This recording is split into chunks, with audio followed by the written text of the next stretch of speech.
come, let us adore him. What do you adore? What does that word even mean? Have you ever thought about that word adore? The word adore literally means to love deeply. It also means to worship.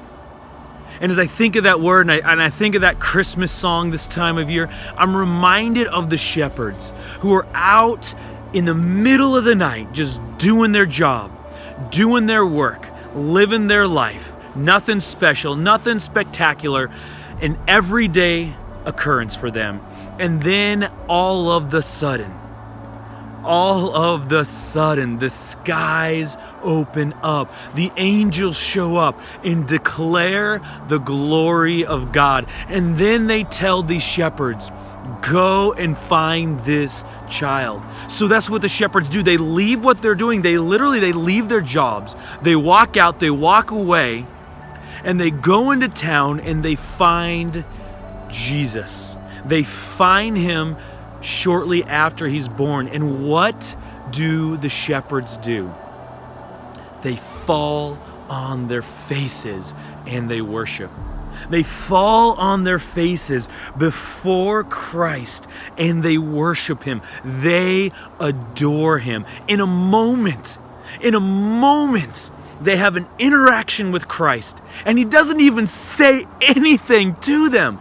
Right? He doesn't preach to them. He doesn't heal them. He doesn't do anything. They are just in the presence of God, and they fall to their faces and they adore Christ.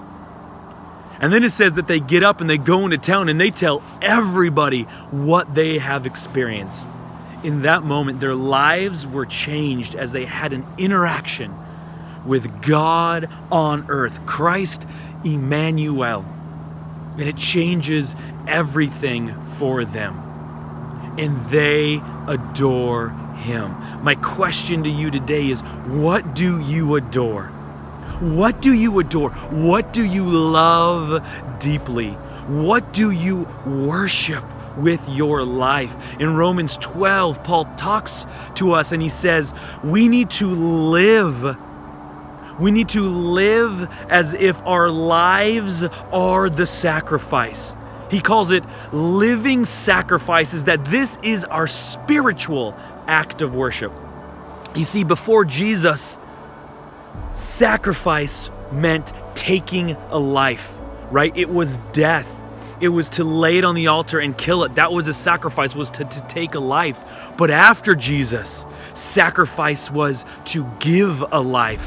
We see Jesus give his life as a sacrifice for us, and we are to do the same. And if we adore Jesus, if we adore Christ, then we are to live and give our lives up for him, to be a living sacrifice as we adore him, as we worship him. And I'm telling you, if you've ever had a true, real interaction with the God of the universe, who came to this earth as a form of a man named Jesus, if you've had that interaction and had your life turned from death into life, your heart turned from stone into flesh, if you've had that experience, you know what I'm talking about. And you find yourself in those moments adoring Jesus. But don't let it stop there. Don't let it stop there. Be like the shepherds who not only worshiped Jesus in his presence, but then went out into the town and told everyone about him. And I could bet you that their lives were forever changed, that they lived as living sacrifices for Jesus. So the simple question I want to ask today is, what do you adore? What are you worshiping today? Are you living as that sacrifice, giving your life to Christ? Oh, come, let us adore him.